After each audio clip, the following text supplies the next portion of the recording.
So women don't have the same incentives that they used to have to keep marriages going. That's why women initiate 80% of divorces in the West. Okay, so part of my issue is a lot of this is we're speaking in generalizations, right? Of course. So like, and I think, sure, but I think just like anything else, I think your experiences or your opinions are based on your experiences and what you've learned throughout your life. And I would push back to say, at least telling men as a general rule that those things are true, I don't think you're doing them justice. Because what specifically? Well, number one, that women are not, there are not women out there who are incentivized to, like, when you build a family with a woman, and it should be very selective. You should be very, very careful of who you decide to start a family. But that's my whole purpose, is to say most women are not necessarily going to be in that position to be worthy of a relationship. So you have to be extremely selective, right? Because girls don't come it doesn't require you to sleep with 50 women to get to that point. But okay, like let's say not 50. That's a lot of people. That is a lot of women to sleep with. 60.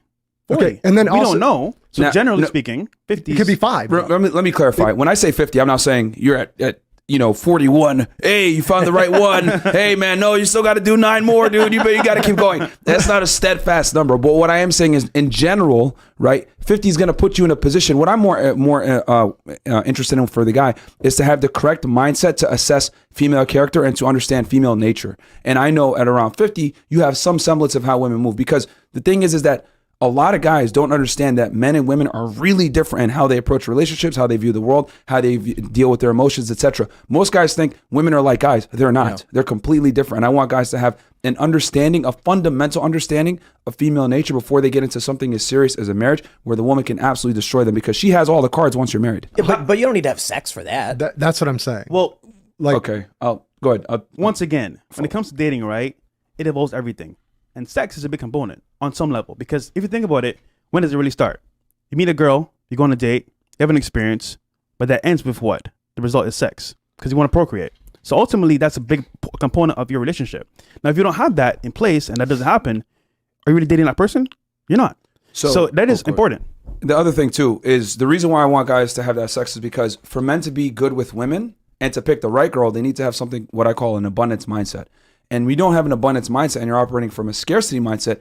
Any girl that throws you sex or gives you some type of intimacy, you're gonna be like, oh, I'm gonna commit to her. So I want guys to know what it's like to already have had sex with women, understand that it's not that special. I need them to get desensitized to it to a degree where they're able to assess the woman on her character versus her sexuality. So many guys make the cardinal mistake of, she's hot, she's great in bed, I'm going to commit to her, not knowing that she's crazy, she's not a good candidate for a long-term relationship, and they get taken to the cleaners. So I just want guys to have an abundance mindset. And a lot of times when a guy isn't sexually experienced, but the girl is sexually experienced, it comes back to what I said before. If you're going to go into that boxing ring with someone that's been training for the past 10 years and they know how to deal with the opposite gender and you don't, well, she's going to finesse you. She's going to say all the right things. Oh my God, I've never felt like this before with a guy. You're not going to know how to defend against that when you don't have the same sexual experience as a woman. You have to understand that the advice that you're giving, you can be nuanced with it on a long form podcast like this, but the advice that you're giving, most men are going to internalize that and think, especially young men, that the goal is sex. Like that's the tunnel vision goal, is to have sex with a lot of women. Like that's what we need to do.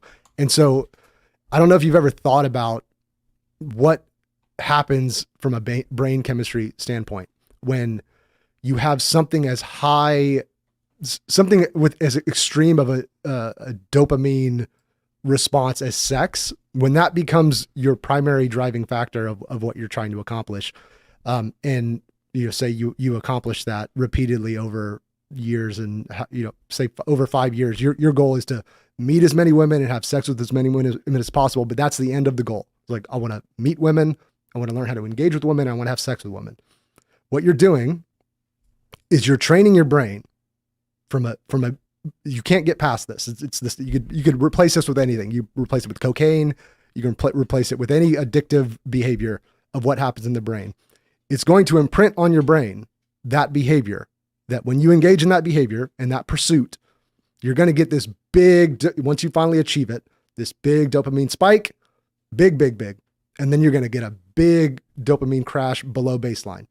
And over time, what you're doing is you're training your brain, and you really, at some point, it's more subconscious than anything else, that is the pursuit that you must engage in to get that feeling, whatever you want to call it, that feeling of accomplishment, of what you would think is happiness, which is not happiness. It's fleeting happiness.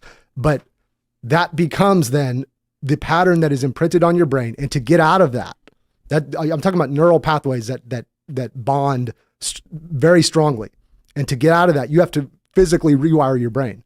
And so my concern with this advice is that by the time the men are ready to settle down, to have kids, to be the best, what I think, I'll die on this hill, being a dad and having a family, there's nothing in the world that will ever be as satisfying or give you the feeling of accomplishment and purpose in your life, period. I'll die on that hill every day. And by the time they're ready to do that, in order for them to get into that state and not still be in this cycle of needing to get that dopamine hit that they've been trained to get over years and years, you have to rewire your entire brain.